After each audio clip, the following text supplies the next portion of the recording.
గురుగారు, కుంభరాశి వారికి ఈ వారం ఎలా ఉండబోతోంది? కుంభరాశి వారికి 5 గ్రహాలు యోగిస్తున్నాయమ్మా. ఏకాదశంలో రవి బుద్ధులు, 6లో కుజుడు, జన్మ శుక్రచంద్రుడు.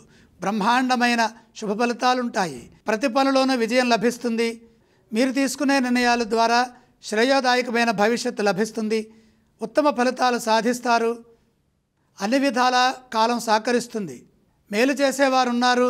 సమయానుకూలంగా మిత్రుల సహకారాన్ని ఉపయోగించుకోవాలి. అదృష్ట ఫలాలు అందుతాయి.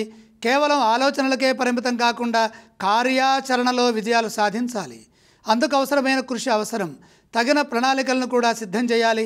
ఉత్సాహవంతమైన ఫలితాలు కలుగుతాయి. ఉద్యోగంలో మేలు చేకూరుతుంది. అధికారుల ప్రశంసలుంటాయి. లాభాలు విశేషంగా ఉన్నాయి. వచ్చిన అవకాశాన్ని సద్వినియోగం చేసుకోండి.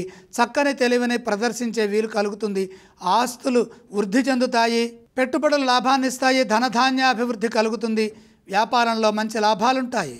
అనుభవపూర్వకంగా తీసుకునే నిర్ణయాలు వ్యాపారంలో మేలు చేస్తాయి. కుంభరాశి వారు ఏ స్తోత్రాన్ని పఠించాలి?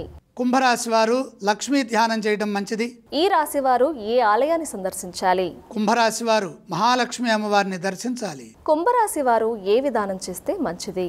గ్రహయోగం విశేషంగా అనుకూలిస్తోంది కాబట్టి దానాలు అవసరం లేదు.